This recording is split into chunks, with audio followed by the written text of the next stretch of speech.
Okay, and welcome back to another episode of the Saucy Boys podcast. You like how I hit that Michael Jackson at the end?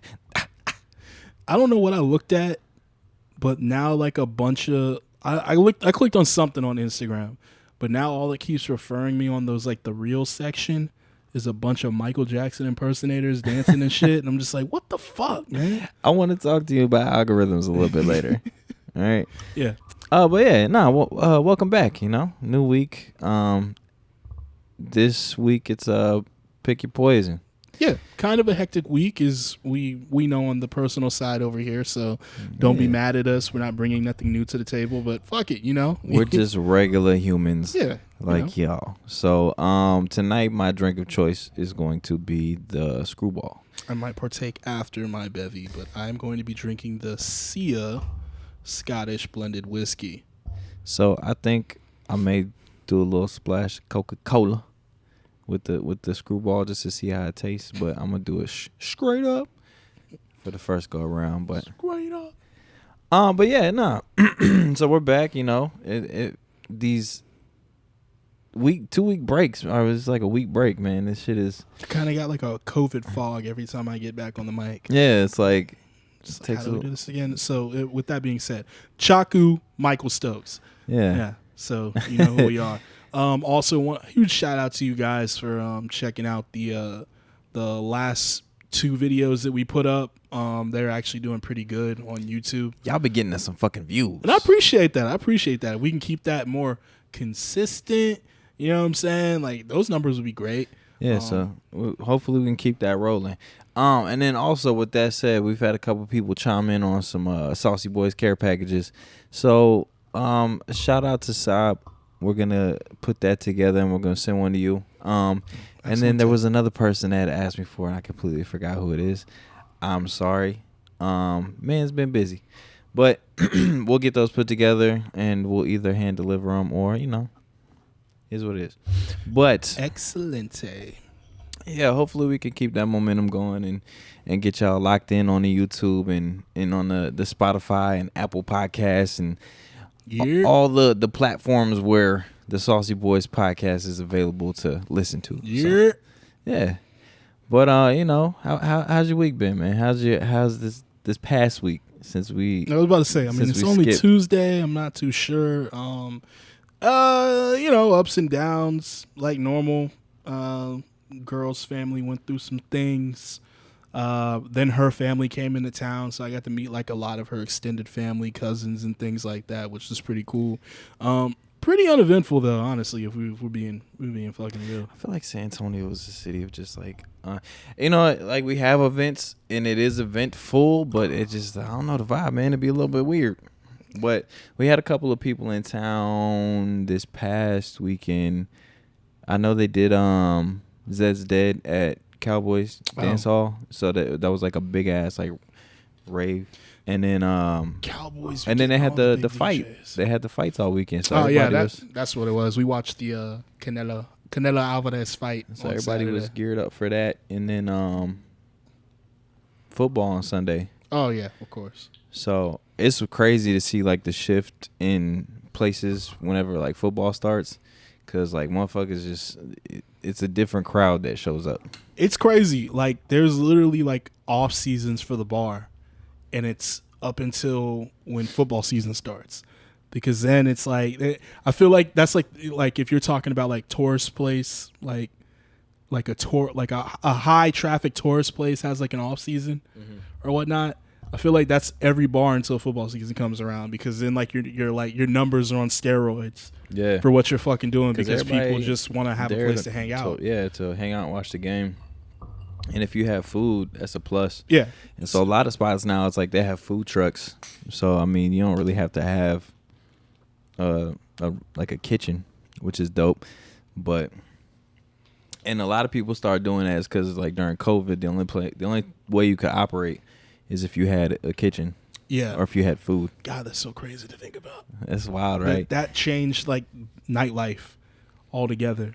Yeah, bars and places who never even dealt with like food or having a food truck immediately like, either tried to like fuck, adapt and like, get like a kitchen or yeah. like called like a food truck so they can stay in business. That's so fucking wild. Like somebody in the back gotta cook. Now it's the norm. But yeah, and it's crazy too, cause like since football started back up, and it's like you look how packed stadiums are now. Oh fuck yeah. Versus how it was at the beginning of this shit, and it's like somebody had posted a picture a year ago of like UT. That's one in Austin, right?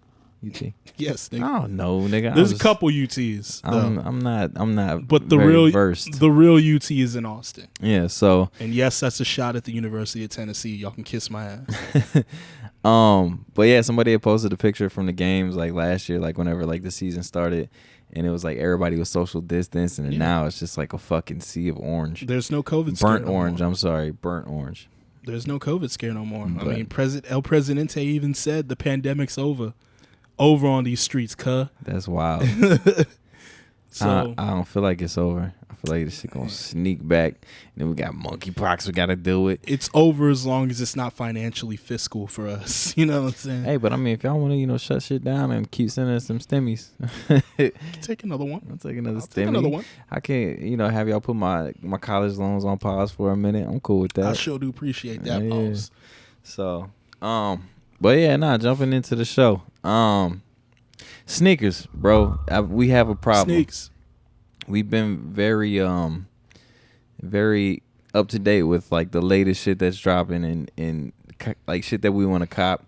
And so my dumb ass, I was on sneakers and the j.balvin Jordans dropped, right? And I was thinking about, I was like, okay, let me get the Air Max, because I like the Air Max, I like the colorway, and I was just like, but I don't really like how they look on me, so I didn't shoot my shot for those. And I was like, well, fuck it. I really want to see what this light situation is on this j.balvin shoe. Like, is it a switch or does it just glow in the dark? What is it? I think it's a glow in the dark. So we'll find out tomorrow or a Thursday whenever I get them. Yeah. But I ended up putting my name in the hat for him, and I was like, the shoes that I think that I'm not gonna get or that I really don't care to get, I fucking hit on every time. This guy. Every time I was like, all right, I ain't finna get these anyway. So I wish I had that problem. It is what it is. And then like fucking 2 minutes later, it's like, got him. I was like, oh my God. God damn it. So, but a couple of people that have like got them already, like they said in hand, like they're fucking dope. Yeah. I've changed my opinion on them after I've looked at them a few more times and seen some on foot pictures.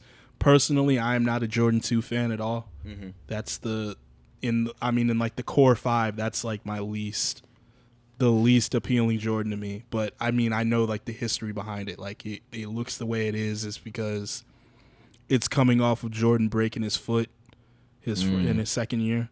And so when the shoe came out, he needed more ankle support and all that shit. So that's it really is like a performance shoe, typically, and that's the reason why the look is the way it is. But like, I don't know, out of the core 5, like the two was always the one that it seemed like people just didn't care that much for. Yeah, you know what I'm saying? Like everyone had the ones. Like everyone gets ones, everyone gets 3s. People love 4s, 5s, or in that core 5. But then like the 2 was like the redheaded stepchild. But what they've done with it, color scheme and everything like that, it's fucking fire. Well, even the Manier, whenever they did the 2s, the colorway looked pretty dope. So I was like, I ended up getting the fire reds too, the fire red 3s. So I was about to grab them. They were right here just a second ago. No, those are the Cardinals. Oh, those are the cards? Yeah. Oh, okay. All right, so I got a question for you. Yes. Since we've been more adamant about like buying shoes and like being part of the sneaker culture, I have a question. Mm-hmm. Because before it was like I would rock a lot of Vans and just like whatever because I work a lot, right? Okay, yeah, I think I know where this is going. But it's just like I buy these shoes now and they look nice to me, and I enjoy like putting fits together, for like the shoes, right? Yes. But at what point is it just like, man, those are nice shoes versus, oh, it's just another nigga wearing Jordans? This is interesting. And, I do feel like we're kind of lumping ourselves in with just like, right. look at this nigga in Jordans. Because when you wore Vans and like, you stood out. Like when you wore Converse and shit, like you stood out. Because it's like not everybody was wearing those, and the people that were wearing those, I wouldn't say they didn't care about like sneakers and shit, but it was just like for me, my reasoning behind buying those were it's just I fucked my shoes up a lot because I was always working, and doing shit. But it's like now, like I have the means to, I'm gonna be real. I only got 2 pairs of Jordans, so I only got those 13s and those 3s, the Desert Elephants. Yeah, and that's kind of by design. I don't shoot my shot at a bunch of Jordans, and it's like, I guess it's like subconscious because I just don't want to be like, oh, here nigga, he got Joy, he wear, niggas wear J's. And see, like that's why I hate kind of like put my name in a hat for them sometimes because I feel like people look and I mean I don't care really what people think, but like I have this thing in my head where it's just like you would always see that one badass fucking kid, not necessarily just a black kid, but you would see badass kids and they would just have like all the J's, and I'm like, damn, do I look like that? Like, do I look like the nigga with the fucking the belt below his waist with the shorts on under his jeans? Nah, you don't look like that because you're not wearing like a pair of the 7, 8s or 9s or 10s. Or the 10s? Yeah. Or some black Air Force Ones. Oh, sidebar. Week 1 of the NFL, Coach Mike Tomlin of the Pittsburgh Steelers bought all the Steelers black Air Force Ones, and that was the funniest fucking thing I've ever seen. I seen this shit on, I think it was like Twitter. It's like Coach bought everybody black forces. I like how he just creeped into the camera like smiling like, yeah, nigga, you know what it is. Like, you know what time it is. Put them forces on, son. Oh, that's funny. That's good shit. But no, that is something that's, I guess, has been in my mind when I do go purchasing shoes. That's why I don't look for like the trends or like chase most of like the Jordan releases typically because I don't want to be that dude. So it's like I always say, like my grail is just a fly pair of green shoes. Yeah. Green is my favorite color. I really just want a dope pair of them. Unfortunately, any fucking pair of green Dunks that comes out sells out immediately and resells for like 3 times the fucking price, which pisses me off. Like, this shit is crazy. Yeah, because all I want is a pair of fucking green shoes to wear. That's it. And I can't get them. So yeah, I tend to steer more towards like just like the Nikes. Like I don't want to get any more Dunks because like I feel like we're overdoing it, but I do want a pair of SB Dunks. Yeah. You know what I'm saying? And the ones that are coming up, the navy, the blue, Dodgers colors. Yeah. Those look dope. Those look fucking fire. I'm gonna try to shoot my shot for those. But there's always been that thought in the back of my head, is like the people look and just be like, oh look, this nigga got Jordans on. Yeah. I'm pretty sure it like does it's come like across. like stereotypical thing. There's like some white guy wearing Sperry's. You just gotta buy Jordans. Yeah. I got my Hey Dudes on. Have you seen them joints? Hey Dudes. I'd say like the Hokas. They're like, oh yeah, the Hokas. Yeah. That's some white people shit. I'm sorry. I be seeing people. What's the other joints that they be in, like wearing to the gym and shit, like the running shoes? It's like UA or something like that. Yeah. And it looks like a busted ass, like a Reebok Zig-Tech kind of. I heard they really comfortable. I'm pretty sure they are. I might have to fuck around. I'm pretty sure they are. Out. Like those type of shoes, they typically are very comfortable. If you see me in the gym and them shits, mind your business. All right, don't worry about the fuck I got on my feet. You want some Hokas? How come you ain't wearing your Jordans? Speaking of Vans, I do have a announcement to make. I have officially given away all of my Vans. All of them? All of them. What is your reasoning? Since I started getting newer shoes, as much as I love them and like them, I realized I'm going on like damn near a year without wearing them. And I had an opportunity to give them up to someone who I knew was going to wear them, similar to your situation. Yeah. My girl's family, they're from Mexico, and I guess there's like a cousin or a boyfriend in their family who wears a 13. Oh shit. And these are, you know what I'm saying? Like these are like the shoes, they're not new, but they look new. One, because they've been sitting on a shelf for like a year. And 2, because like I just always take care of my shit. Yeah. And it's like I didn't give them away my slides. Like I kept those, my checkerboard slide, the slip-ons or whatnot, because they're on the end of their life, and that's kind of like it's kind of like a shoe I throw on to walk my dog, anyways. Yeah. But I had like a pair of the old schools.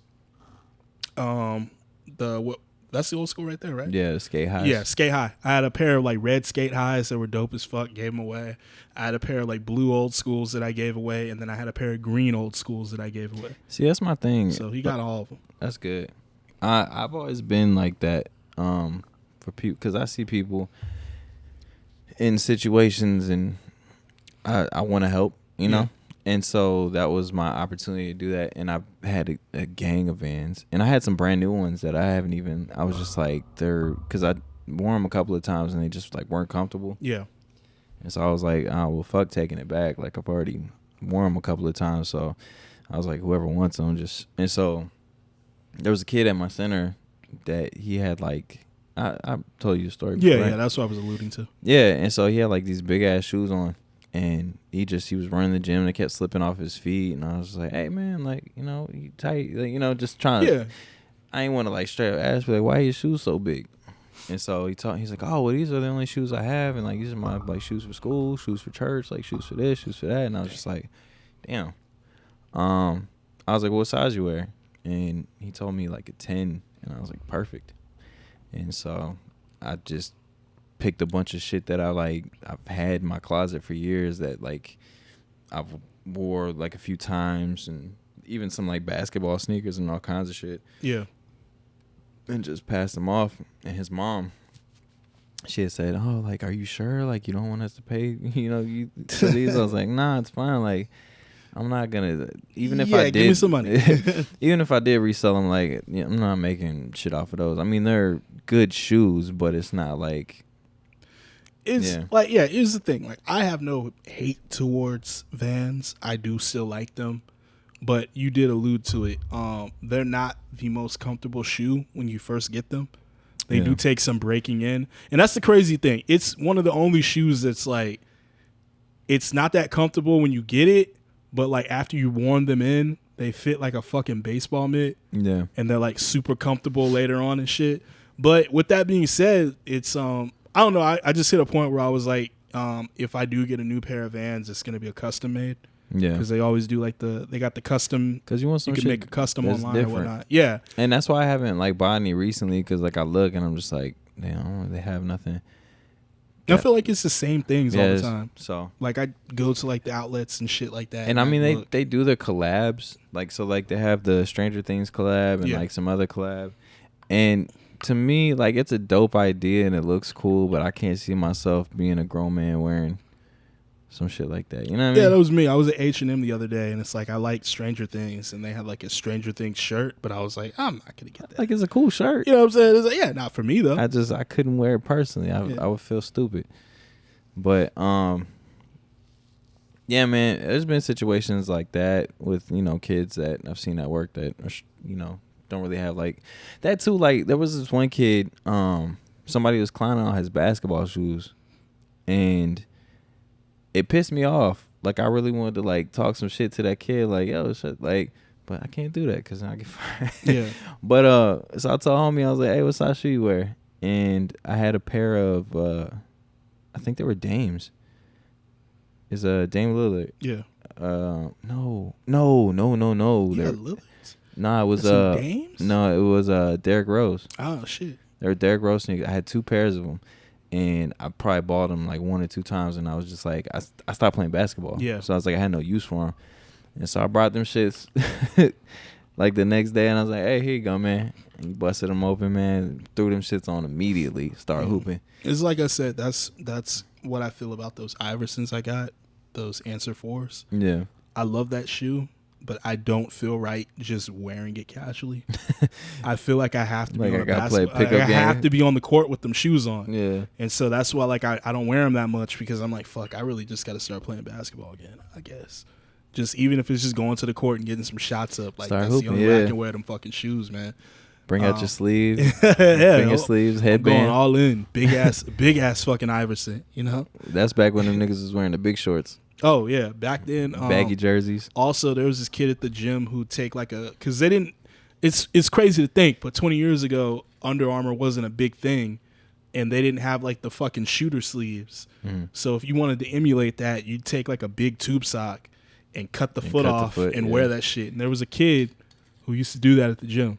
Like he'd go to the base gym and he'd always be there. It'd like, have like the red or yellow rings around it. Yeah, he The did baseball that one socks. time. Like he did that one time. And he just got like an all white one and just was rocking that shit while playing. And it's just like that's funny as fuck, man. Now that you think about it, Do what you gotta do though. Yeah. Cause I mean, niggas, we ain't had ankle socks back then. We was folding the motherfuckers in our shoes. So good times. but yeah, shit, I'll wrap it up on sneakers. Yeah. We done boring y'all with our sneaker talks. Yeah, sorry. Let's move on to some other shit, baby. So this is going to be a topic that's a little bit more in tune to you, and if you could try and hold off the personal rants when it comes to DJing, then I think we can get somewhere with this. Let's go.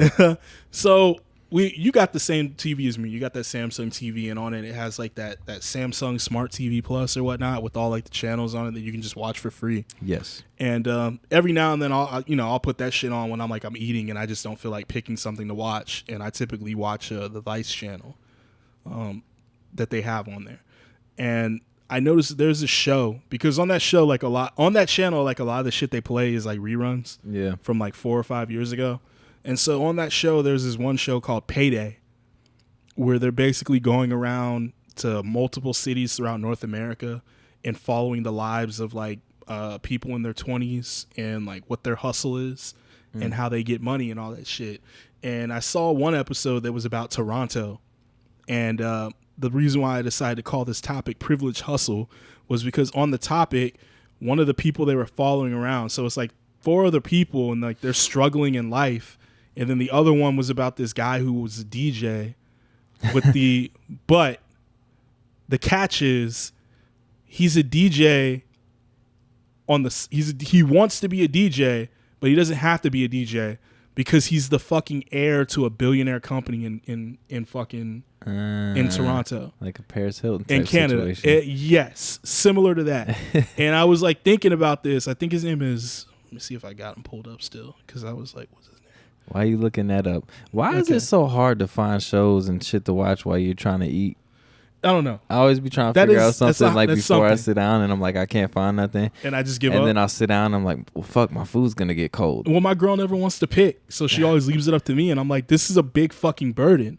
I can't do this. So we're just going to watch this episode of Fuck It's Delicious again. You know what I'm saying? Simply, that's literally how it goes. But yeah, his name is DJ Frank Walker. I haven't looked anything up on him, but it looks like, because that episode was from like 2016, and it looks like he's still putting shit out to this day. But the idea of it was, to me, was like I wanted to talk to like someone who's a DJ who's been through like the struggle and the grind, and like get your opinion on it. Because typically his part of the episode was just like, I'm a billionaire. I'm like, you know what I'm saying? I'm a billionaire's child. I'm the heir to a billionaire fortune. But I want to make my own path, and I want to be a DJ.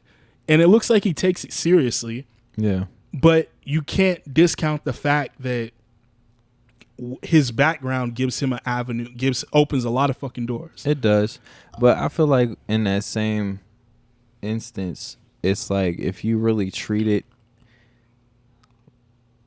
yeah, I mean, because everybody has their own, like, struggle. I think too in depth in this shit sometimes.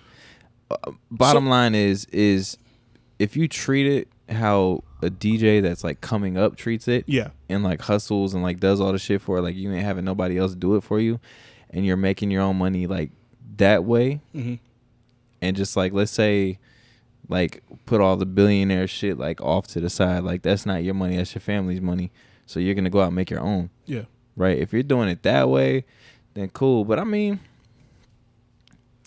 so here's the thing. Sorry, I got a little bit distracted by this movie with the sound off. This is the end.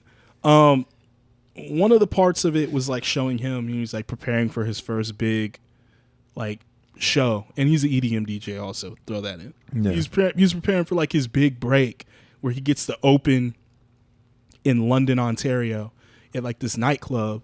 But then they also throw it out there of like, oh, he knows like the owner, and it's just like, what the.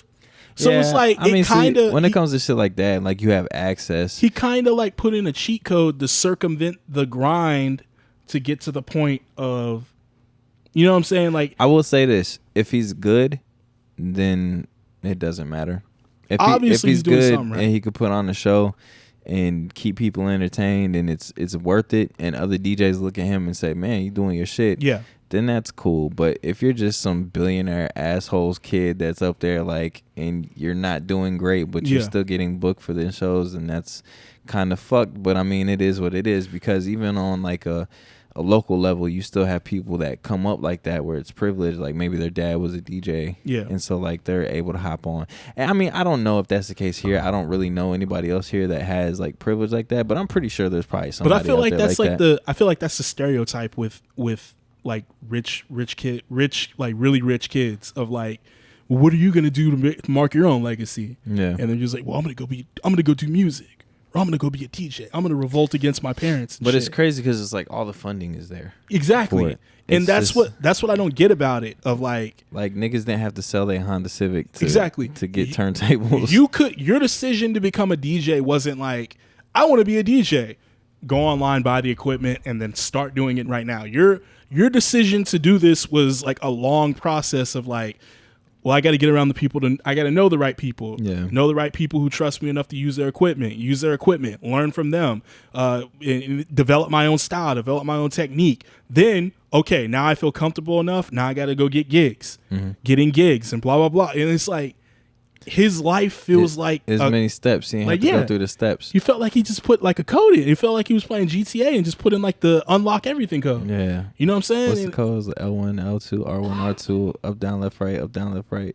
Holy shit, I think that's right. I think so. I want to say like there's an X or something in there too, but yeah, that sounds absolutely right. It's like that. I think I remember. I gotta look it up. Might get that tattooed. Yeah, but look, I'm not trying to pass judgment on nobody, because it's like, get what you want. But I just wanted, while I was watching this episode, all I kept thinking about was like, I wonder what DJ would think about this, or like people I know who grinded to get to their point of where they're at, because it still just doesn't sit right to me that if all else fails, this nigga's good for life. Yeah, like his kids are good for life. But what if that was like one of the determining factors on him inheriting the wealth, was he had to get like a job doing whatever his parents or his family said. He's like, fuck y'all, I want to be a D. I have some respect for the dude, because he can't go back to it. They took that nigga out the will. Well, he didn't get cut out though. That's the thing, because he's still funding everything. Yeah. So there was like a scene where he was like, well, I want people to take me seriously, so like I'm producing my own tracks and shit. And it's like, wow. Yeah. I mean, and that's a cheat code. That's dope too, because look, I'm not going to knock anybody's hustle, but at the end of the day, like, your talent and your passion to do something speaks more than anything. It doesn't matter if you have all the money to do it, because you look at like Steve Lacy, right? How he came up. And he's like a big artist now. And he never thought that he was going to be a big artist. And the shit that made him, it didn't matter what he had. This nigga made albums on an iPod Touch. Mm-hmm. That's how he released his first project. And so it's like he didn't have all that shit, but it's just like the talent spoke for itself. So even if you have all these avenues and you have the money to do it and the talent is there, then it is what it is. Or, you know what I'm saying? But if the money's there and then the talent isn't there and you're getting all the shit booked, then that's fucked up. But I think it's kind of like the opposite of like, hear me out on this, like Pauly D. Because when Pauly D first started DJing, it was like clear resentment of like, you're not a fucking DJ. Like, dude, you're just using your fame. But he stuck with it. He grinded, and now like, and now he's a good DJ now, and now you respect him. But it's like, I feel like with that's like completely different from this guy, because it was just like, it just feels like, I'm gonna be a DJ, mom. But you got to think about that too, because in those genres, right? So you have like EDM and like house DJs that do specifically that, and then there's other dudes that are like open format and whatever, and like your club type DJs or whatever. So maybe in the world of EDM DJs, all the main like dudes are like, they look down on them. Don't respect them. Yeah, which is crazy. But I mean, at the end of the day, like, he still has his fan base, and a lot of people still think he's good. And they still think the talent's there. I couldn't say personally, because that's not really my realm. Yeah. So I'm just gonna give the nigga the benefit of the doubt, and maybe he's good. And same with this billionaire dude. Like, maybe he's good, and you know. It's like I said, he's got to be doing something right because, like, if you Google him, it's still he has new tracks that came out this year.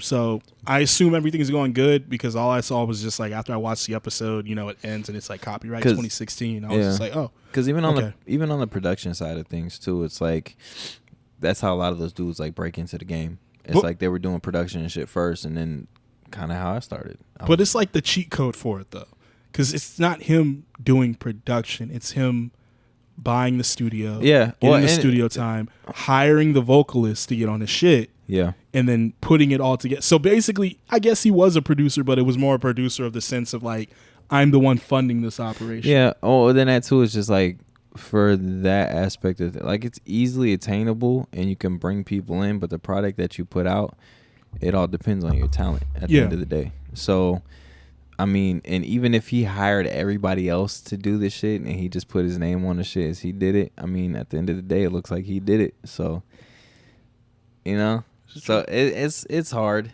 to kind of say. This is true. It's true. Right. But I will say he had a big leg up. Yeah. Versus every other DJ that came out from fucking just like doing this shit in the bedroom and like having to pawn shit and like sell shit for equipment or like that, just like that idea to me of like I'm gonna be a DJ. Yeah, because some people got the equipment. Yeah, some people really had a hustle, and this dude could just have shit on order like that. Yeah. Like he could order a fucking a $10,000 system and that should be there in like an hour. Because you got money like that. Yeah. You just call the nearest fucking music store and they had that shit shipped in a shiny box and then you set your shit up and you ready to go. So, yeah. All I'm going to say is at the end of the shit is talent speaks more than anything. So if you're naturally talented at something, that's cool and that will get you to places, but you got to keep working on your craft. Yeah. And, yeah. Good shit. Keep polishing that talent. Keep polishing. But speaking of DJ shit, I just picked up a record not too long ago, and I'm pretty excited about this because do you want to show us this record? I've heard about it for a minute, and it features two of my favorite producers.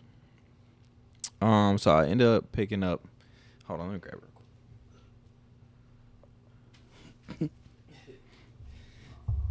All right, so I ended up picking up this J Dilla vinyl. And the really fucking cool thing about this vinyl is that Kanye West produced on this. Whoa. And the song on here is called The Anthem, which it turned into Takeover for Jay. So this is unreleased. And there's only 1,000 copies. And I have number 576 of 1,000. How much do you think this would fetch? I mean, it's not too crazy. On the black market. It's not too crazy. Maybe if it was autographed or some shit, it would probably run up. Or if it was like higher in the number, like if it was number 1 of 1,000. But see, I'm in the middle, so. That's like it's like that video I sent you of Rosenberg interviewing Kanye, and like he's like breaking down like why Dilla was so special about this is peak Kanye too. It's like established Kanye. Probably I think he just put out Yeezus and he's still sitting here like Dilla had better drums than me. Yeah. Everyone had better drums than me, but Dilla was like the main one. Like I could never get drums right, but Dilla always like killed that shit. And it's just like, damn. Yeah, Dilla's drums are crazy. To hear something like that, or to see someone that you know is like, oh, this guy's a great musician, and like they're still like, I'm not as good as this person, or whatnot, is still like crazy to me. That's why that video of Dave Grohl and Pharrell talking always like blows my mind. Yeah, where he's like talking about like all I did was rip off the dude I ripped off the drummer from the Gap Band. Yeah, and so when you hear the fucking drum pattern from Teen Spirit is literally ripped directly from that Gap Band from Drop the Bomb on Me, and it's like that's fucking nuts to me when I think about that. But it's still just crazy to see that. That was like Kanye, because Kanye even admits to doing that shit, like when he bit the drums off Explosive. Yeah. I mean, y'all know the story. Y'all know. If you don't know, you do. But yeah, I was pretty psyched that I got this because, like, I'm starting to add more dope shit to my collection. So I'm gonna be excited to check this out.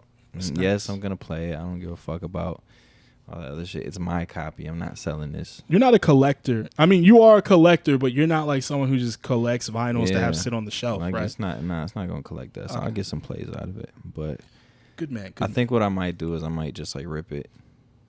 So I'll have the MP3s. Yeah. And then just kind of shelf it. What goes into the vinyl collecting? I've always been interested in it. I can just never bring myself to do it personally, because I just don't have that type of love for tangible things like that. I've lost that. I lost that years ago when I finally just caved and was like, why do I have Blu-rays? I feel like that's all it really is. It's tangible. It's something that you have in your hand. And then on top of that too, the sound that you get from vinyl when you play it amazing, on, right? Yeah, when you play it on a record player, like it just, I don't know, it just feels very warm. It's better than any and good other thing. Like what I think, like what's the other thing, like the FLAC or whatever it's called. Yeah, that's like the other best audio, like best file. I'm just not an audio snob or whatnot like that. I'm not even like I call myself a clarity snob. I'm not super deep into it, but like I like for shit to sound a certain way. Yeah. And so like if I'm at the crib relaxing and I want to throw on a vinyl, I will. But then that too, my collection really stems from me being a producer. So a lot of the shit that I pick is just like very abstract and random. Yeah. And I use it to either pull samples or sometimes I'll find some really weird shit that I like and I'll just, I'll do a deep dive and be like, oh, well, they were on this band and like this, and this. And like a lot of shit from the 70s. And I had a lot more records before, but I don't know what happened to them. They either were in the stores somewhere, but right now my collection is very slim. What is the first, which is unfortunate because I had a lot of shit. What's the first vinyl you remember getting? So the first few vinyls that I got them all together, and they all came from my great grandma's house. Mm-hmm. So she ended up she had a huge collection in her basement. Yeah. And I remember when I was a kid, I would run into the basement and like just go downstairs and look at the vinyl collection for like hours. Oh, nigga, you not worried about like scary things down there? Hell nah. And I watched Home Alone where the furnace was going crazy. And I was still like, fuck that. I ain't scared. But nah. Wow. I mean, her basement wasn't creepy. It was a little creepy. I hear shit down there every once in a while. But I'm like, stop fucking with me. I'm looking at these vinyls. Play the Stevie Wonder. Yo, I had it. Yeah. Play Stevie now. But yeah, so her collection, half of it ended up being like super damaged because in South Dakota, like they had floods. Yeah.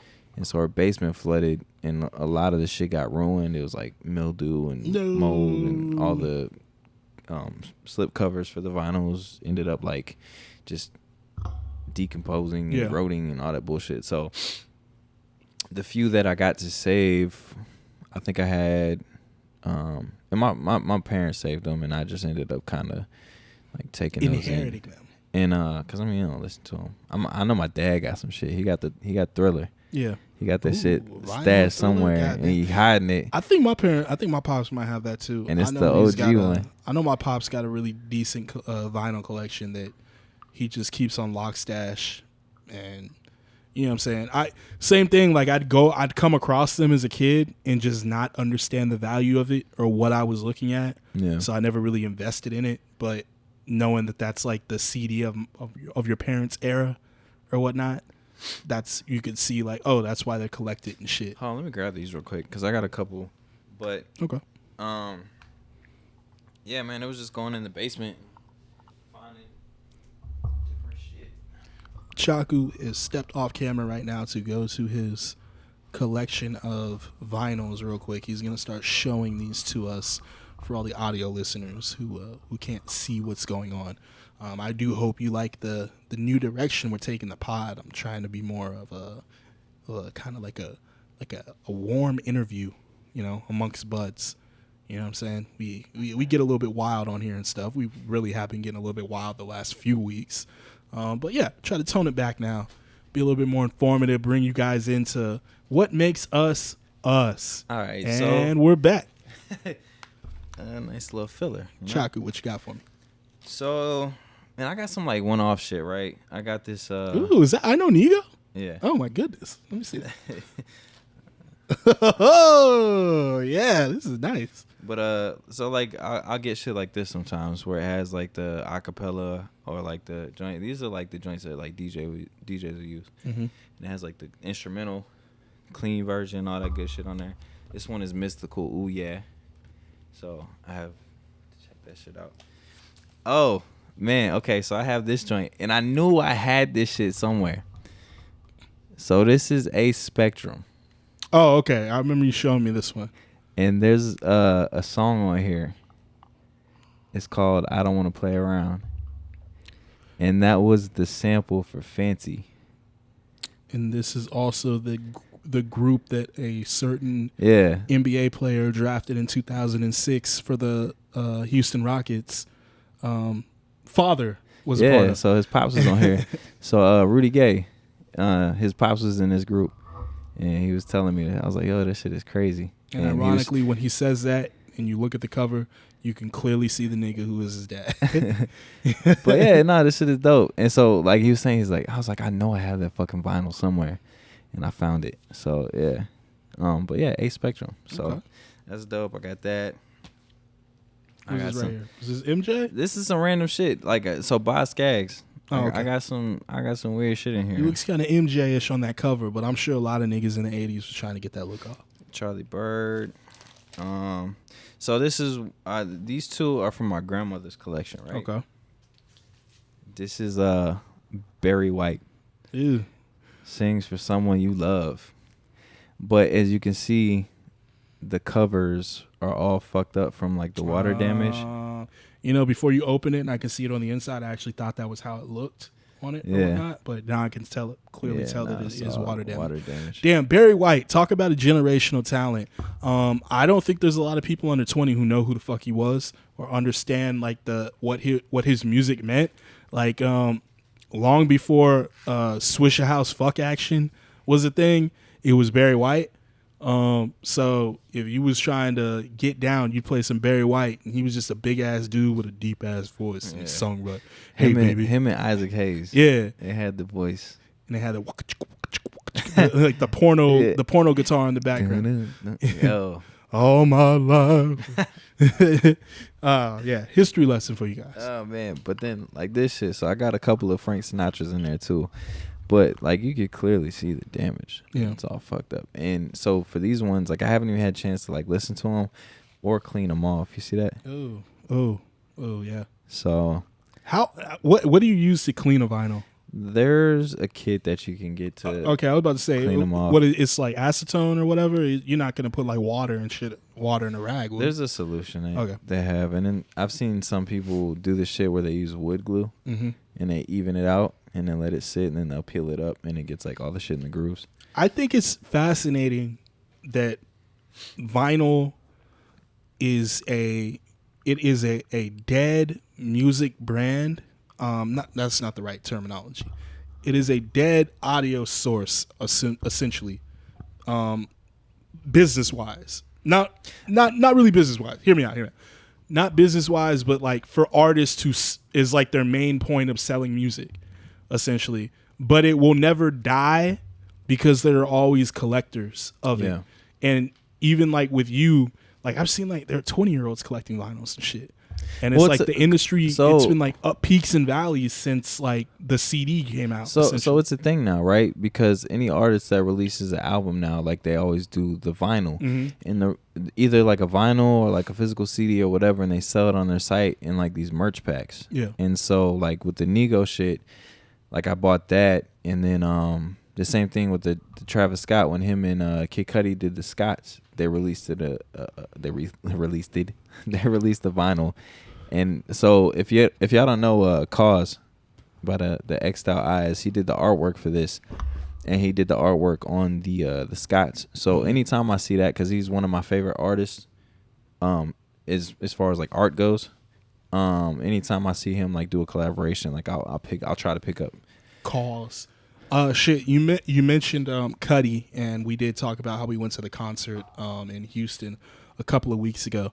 I was actually gonna hit you up and like say like, nah, man, this nigga fucked us. He went half ass on the Houston show because like over the weekend I started seeing like posts of his set somewhere else, and this nigga had like a spaceship on the stage. What? He had all this shit, and I was like getting heated, like, nah, man, that's bullshit. Cuddy half-assed the Houston show, and then I realized it was like, oh, everyone was like, welcome back to Cleveland, Cuddy, and I was like, oh, okay, makes sense, okay, yeah. Makes sense, because that show was called The Moon Man Landed, and that's why he went all out for it and shit, and I was like, okay, I'll let it slide now. But like I was kind of getting hot seeing it because they just started popping up. Everyone was like, yo, Cuddy, thanks for the great show last night. I'm like, nigga, what the we didn't get a spaceship. That nigga was on stage. Embrace the Martian. Embrace the Martian. I'm saying, dog.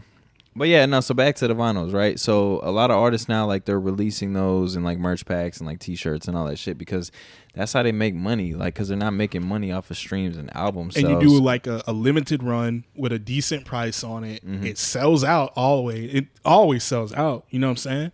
And then it's like, all right, that's money straight to the pocket. That's dope as shit. Yeah. But it's this crazy idea of like that because like these artists keep it going for the next generation. And so you're going to have these 20-year-olds now being in their 30s, their 40s, and they're going to have favorite artists and they're going to be copping their shit. Yeah. And then going forward. So it's like the vinyl is it's never going to lose its like value amongst like the true fan.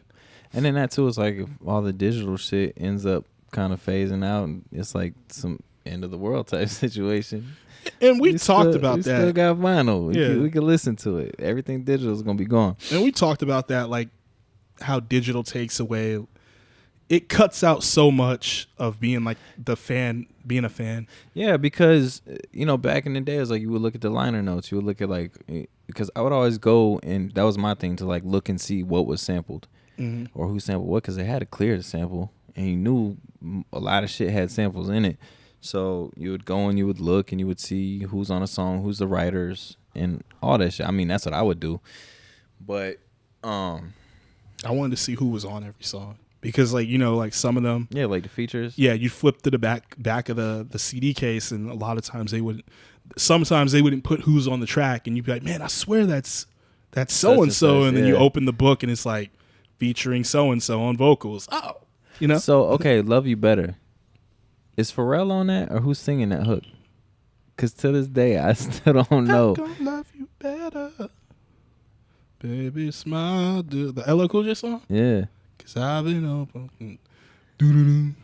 Because it's a Pharrell beat though. It's a Pharrell beat. I'm assuming that's probably. But is Pharrell. he sing? Oh, that's probably him. I gotta look this up. That's probably him. Ironically, that's funny you brought that up because randomly the other day I was thinking about that dumbass LL Cool J song Headsprung.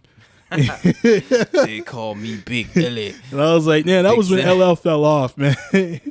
On a tempo beat too. But that was around the same time that Will Smith did that switch. Yeah, it was like a lot of the same songs, which I would love to hear the history behind those because I'm pretty sure those songs floated by both artists and they just passed on each other's and was like, fuck it, we'll take these. Audio listeners, right now we are looking up because we are old men and we have to figure this shit out.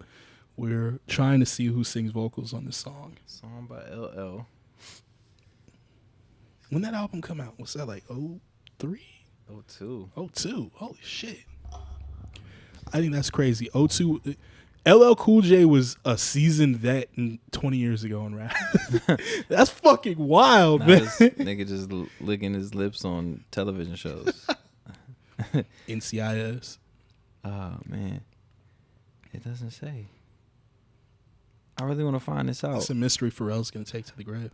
Well, Pharrell's on. It says songwriters. Pharrell produces Neptunes, and then it says performed by James Todd. He's got to have like backup vocals or something because it does kind of sound like LL is singing the hook, but like maybe Pharrell did like a once over. Hold on. On the verses or something. I'll see. Look.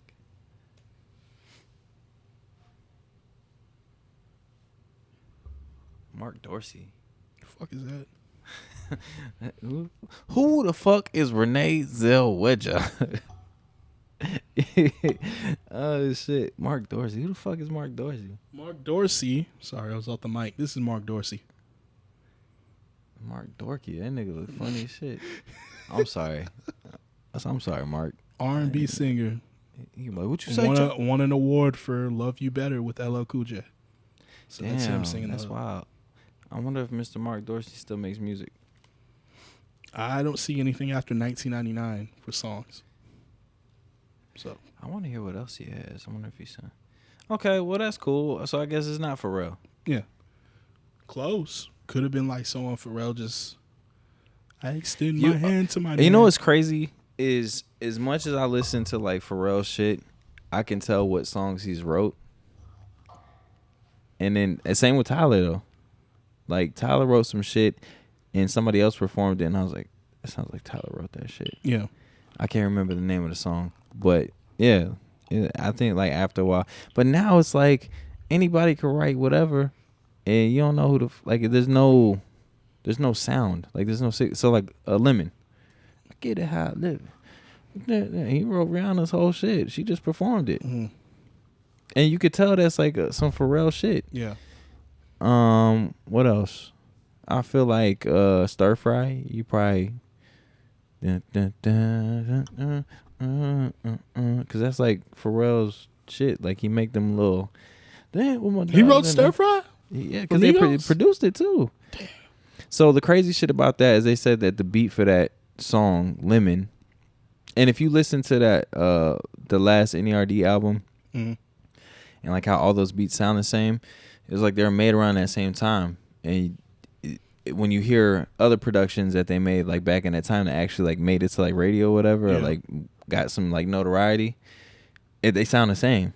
And so that I think that beat was made in like, and I don't quote me, but from what I remember is they were saying that was produced back in 2014 or earlier than that. And then I don't know how this shit came up now, but when did that album get released? I want to say it was around then. Like 2012, 2014, right?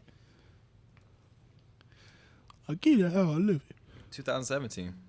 Damn. So this was a whole like 3-4 years. Okay, that makes sense. Yeah, so like 3 years. So same with that beat. Stir Fry has like that same vibe. Sundown. I'm off tab, but it's yeah. So yeah, definitely. But like all those beats have like that same.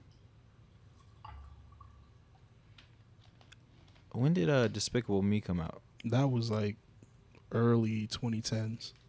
I know that. I don't know the precise date. Yeah, 2010. So was this the one that Happy was on, or was that the second one? I want to say the second one because I remember they were using that song for the NBA Finals that year in 2013. Yeah, so yeah, music composed by Pharrell. I thought he and that was also the year of because that coincided with the fucking Robin Thicke song that he produced. Was that Blurred Lines? You know you. Yeah. That shit. Yeah. Yeah, nah, so like all that shit that he produced around that time, it's like he didn't release some joints until later. And I think there was something that I heard recently that Pharrell put out and just now, and is like it has that same feel from like that time. I don't know. It's like once I start digging into it, I start like fucking going off on these things. But digging in the crates, down the rabbit hole. And see, that's why I like vinyls, because I could just dig and do my thing and find random and obscure shit and just wild out. But that's beautiful, man. I wish I had something that I loved enough to collect. I don't like, man, wearing them ugly ass Jordans. This is a time of trial and tribulation for Jordans when this movie came out, because that was an official Jordan that he's wearing too, and it was shitty. I think that was like the Jordan 2011. They didn't even give it like a number. It was just like the year. It was like there were like 3 pairs of Jordans that came out. They were just years. So it was like Jordan 2010, 2011, and yeah, no one was fucking with. Sidebar. Remember the Dub Zeros? I used to hate those. Yeah, I don't remember. Look them up. Okay. Jordan Dub Zero. And they have like different ones released by like region. Ooh. And they just, I don't know. I never liked them. I forgot what I was checking out, but it was talking about how like might have been something on Twitter, but they were just like, when did people start hating the Team Jordans? Because in the early 2000s when Jordan left, niggas was all about Team Jordans. Yeah. Like in the league, everywhere. Like they were willingly rocking Team Jordans and having their own PEs made of them. It was some point. It was some point, like, yeah, because you would like see these NBA players. It's like, yo, those are fire. Is that the new Jordan? It's like, no, that's a team, and it was still nice. And then after that, we just like, nah, we off that. We only want the retros. We gotta make a post of NBA players wearing Team Jordans. I swear, Eddie Jones, that's one. That's the one that pops in my eye. He had Mike Bibby had a couple teams before he started getting PEs, retro PEs. Michael Finley was on Team Jordan. I wonder if Rudy got any Team Jordans. I think he was right after it faded out. Okay. By the time he got in the league, the Team Jordan trim was done. It was done. There weren't a lot of niggas wearing them. I'm gonna ask him, like, bro, you got any Team Jordans? No, all right, but moving on. What's the count? What are we on? About 50. 50. We can skip the last subject. You just want to jump in the music corner? Yeah, we can go ahead and do that. Okay. We'll give them a shorter episode this time, but right, knowing us, it will probably still be hour 10. Fucking hour 30 later, we still in it. All right, so jumping in the music corner, we are going to talk about musical comfort zones. And so I feel like right now in this point in my life, I'm in a musical comfort zone. And I don't know if that's with just my age or what, but I'm just sticking to like shit that that came out years ago. I haven't really been listening to anything new. No NBA YoungBoy, no shit like that. I just been on some old shit. You're just like me. Same thing. And I wholeheartedly think it's because of my age. I think I finally hit the point where I don't give a fuck. Yeah. I'm not going to try. I'm comfortable with what I'm listening to. And that's how I feel. Because that's how my dad was. He had hit a point in the 90s where he was just listening to his shit from that made him feel good. I think it's weird to me though, like where we're at and like how music has changed so much, right? Because you have our generation, right, where it's like we could listen to our parents' shit. Yeah. We can listen to our grandparents' shit. Mm-hmm. And we could listen to generations of shit before, and we can still find something in it that's good. And we'd have the know-all to research and what's it called? And find that music on our own. Yeah. But I feel like now kids are lazy. It's like even for me. Like even for me to like go and like look for like I search like constantly for new music and shit to find. And I have my little like pot of shit that I pick from and artists that are like similar to them, like and suggested artists, and I can find like a song or here too. But I haven't heard like any solid rap albums or like some hip hop shit. I think the last solid rap album that I heard or hip hop joint was JID. I haven't heard the JID album yet. I've heard the same thing. A lot of people are saying that is really good and he's spitting. Yeah. And so I need to give that a chance. But we harp on this all the time. It feels like only certain artists deliver the bars now. Yeah. And if they don't or whatnot, it's just like the algorithm music essentially. Like the catchy hooks. And, algorithm music. And the verses, you don't know what the fuck they're saying. Essentially. Well, and it's crazy too because it's like this generation now of like people who listen to music or whatever. It's like, oh, like this nigga's spitting, and I listen to the song and I'm like, these aren't bars. Like what the fuck? I don't know what he's saying. These bars are true. I don't even think these kids know what they're saying. Oh, okay. So I'll give you that with that, and then like music I get requested in like bars and shit, right? Mm-hmm. So I always have somebody that comes up to me and they're like, hey, you should play this song because the song's really good and it's like it'll make people dance and like blah blah blah, and they'll show me the song and I'm expecting it to be like some upbeat shit and they're like, yeah, no, like it's fast, and I always tell them, I'm like, you hear what I'm playing now, like if it's a slow song I'm not gonna play it.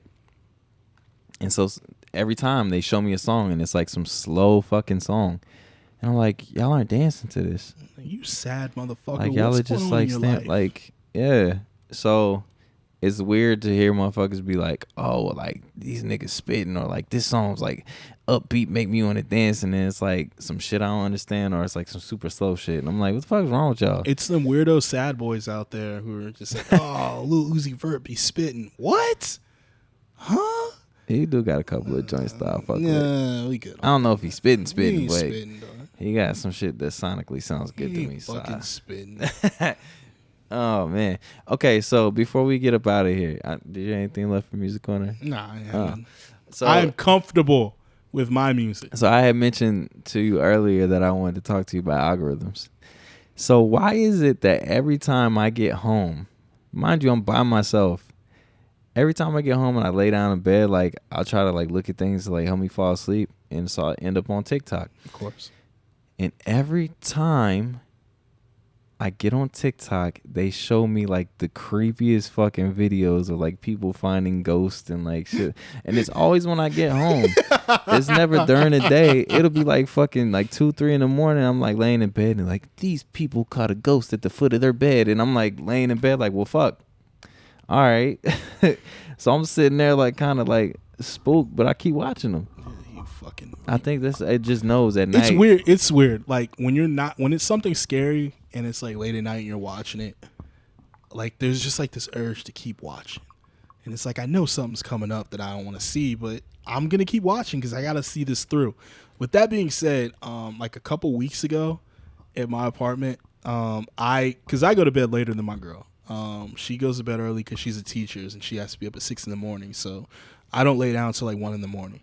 And like when I come and lay down one night, like I do this thing. The easiest way to get the blanket over your feet is to ball it up and just throw that shit.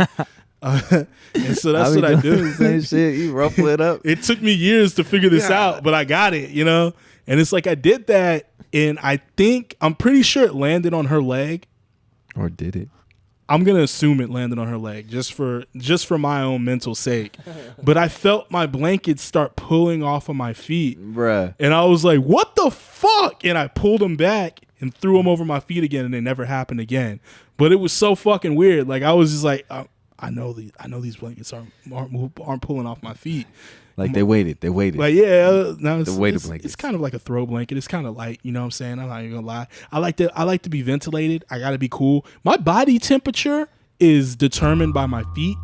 That's why I can't sleep with socks on. I'll be hot as shit. I gotta sleep with socks. I can't. I gotta be barefoot, man. I can't do socks. Especially if I got my leg hanging over. I can't have no demons sucking on my toes. Yo, man, they gonna love these feet. But that's me. Like I normally pull them up. I pull the blanket off my feet when I get too hot and let get some air conditioning on the body, and then I'll throw them back over my feet when I get a little too cold. But yeah, that happened like 2 weeks ago. Freaked me out a little bit, but I went to sleep instantly after and just didn't think nothing of it. And I'm at the apartment during the day, so nothing happens then. So I'm just like, whatever. I always psych myself out. It's like spooky season is coming up too, so there's people just posting a lot of like scary shit. 1 year anniversary of our awesome crossover episode with the Brothers Binge. Yo, we got to get them back. Oh, that'd be great. I'm gonna hit them up. But yeah, no, like I'll psych myself out because I'll be laying in bed, and so like on the side of the bed that I lay on, I got a big ass bed, but for some reason I just be on one side. Like I don't even fuck with the other side. Same thing. And on the other side, I have like those roll out drawers. And I didn't get the other set for the other side, so that space under my bed is just empty. And so when I'm laying on my side, I have like a LED light that's like dim, so I can see like the floor. Mm-hmm. And I'm like, man, if a fucking head or like something pops out while I'm laying here, like I'm gonna lose my shit. And I can't run to the door quick enough because my bed's big as fuck, so I gotta like crawl across this fucking memory foam mattress. You gotta fucking like, roll on it. I'm sinking in this bitch trying to get out of here. I'm in my drawers. I'm dead at that point. Whatever demons in there is gonna get me. But I always freak myself out because I look at the floor. I'm like, I better not see no hands. I better not see like I'm gonna lose my shit. I'm gonna freak out. But yeah. Oh shit. Well, on that note, we're gonna wrap up this episode. And yeah, y'all got any questions, comments, concern? hit us up on Saucy Boys Pod on Instagram, or whenever you see us out, say what's up. Yeah.